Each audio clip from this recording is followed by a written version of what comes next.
Hello everyone, welcome to another video. Just wanted to explain a worksheet or a group of worksheets that were left in your mailboxes without explanation. I apologize.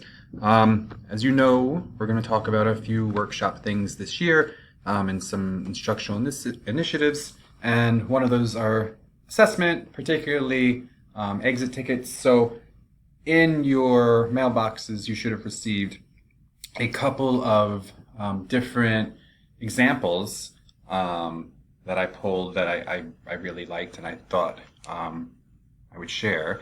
We're going to discuss exit tickets more at length later this year, but I want to start sending out some information and dive in a little bit. So just to show you what that looks like as well. So again, you found this by clicking on the update link.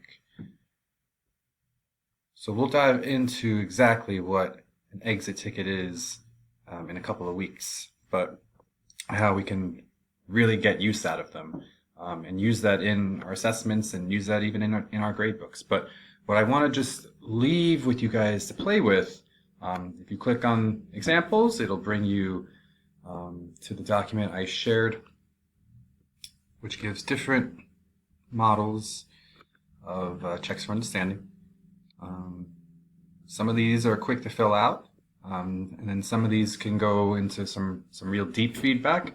Again, it depends on what your cup of tea is.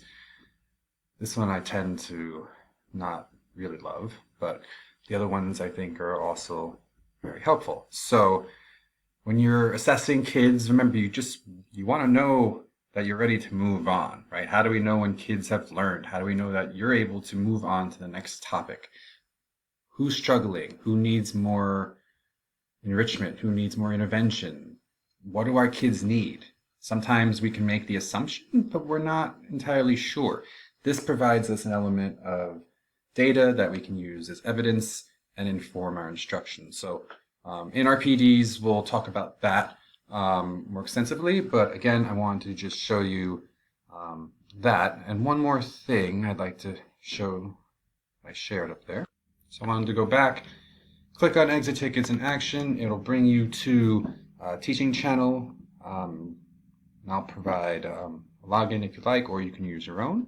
But essentially there are a bunch of different kinds of videos on exit cards. This one I thought was particularly engaging and had some pretty good tips. So feel free to play with that. And again, we'll dive in during PD this year, but just wanted to leave this up there for everyone to kind of jump in and play around with. Thanks.